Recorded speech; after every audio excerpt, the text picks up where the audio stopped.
There are literally over 1,000 different implants that can be chosen from. People come in often very confused as to what style, what manufacturer, what level of cohesive nature.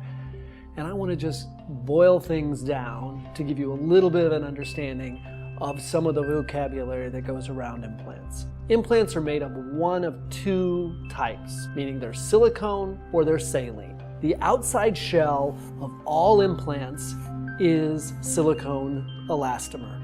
The inside is filled with a jelly that we call silicone. And that jelly today is thick, like Jell-O or a gummy bear. All implants have been cohesive or like a gummy bear since 1989.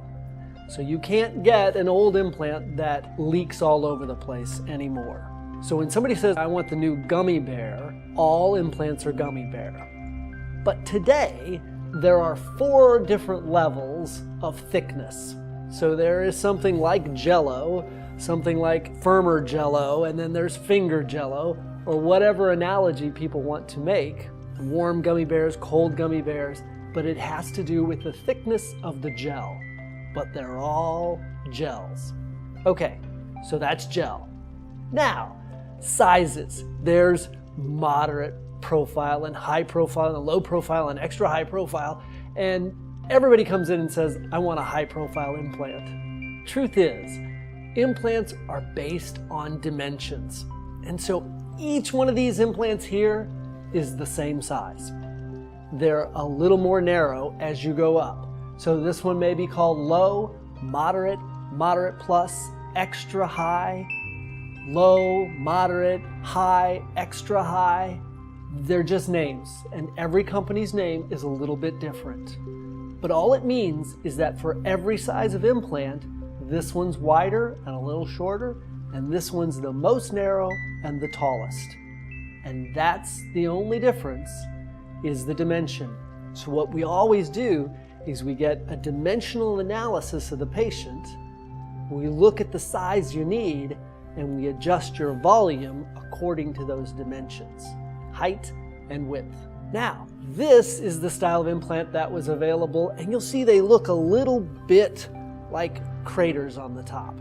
Now, when you stand them up, they do turn into a teardrop or a natural shape, and when they're behind the chest wall, they will project more and give more roundness. But some people wanted a little bit more roundness or fullness to that top part of the implant.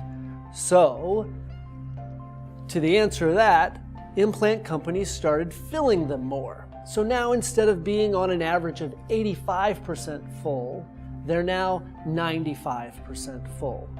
Same exact implant, same exact shell, they're just filled fuller. And they're very popular too.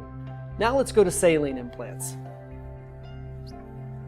Saline implants look very much similar, and you can fill them to whatever volume you want, 85%, 95%, or even 110%. There is a fill volume range on every saline implant made, and there's a recommended manufacturer's fill range in there, and we follow those.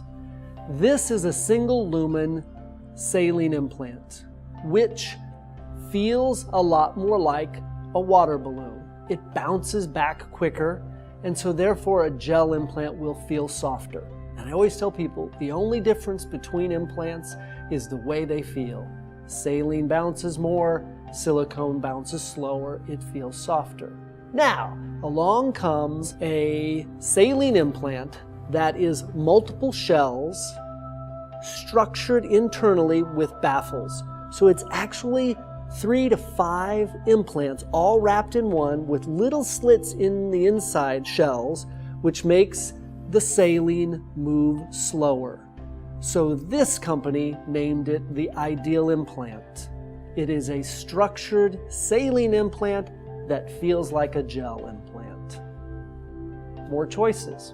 So we've gone through sizing, gel, thickness of gel, fill volume of gel, and saline, single lumen versus multi-lumen. Now, people are going to ask about teardrop-shaped implants or anatomic. So I'll show you some of those. Anatomic implants already look like a teardrop. When you hold them up, they look teardrop. When you lay them down, they look like a teardrop. Same thing though, when you hold this up, it looks like a teardrop. These quite often are used in women who are getting a reconstruction because after a mastectomy, you have zero breast tissue. At that point, you need something that helps to impart shape, and that's where the anatomic style implants, I think, is used best. I think it's also quite effective for women who are very petite A cup and want to be the A, B, small c range implant. In that case, helping to impart more shape. And that's where I think these come into play. Last thing, the surface. You'll notice these are fuzzy on the surface. They're what are called textured. And texturing can be in an anatomic, it can also be in a round implant. The texturing is used so that it doesn't move. When you put it in, it feels like Velcro to the surrounding tissues and it doesn't move because you wouldn't want one of these turning upside down on you, and you need it to feel more like Velcro inside. And that is my introduction to implants.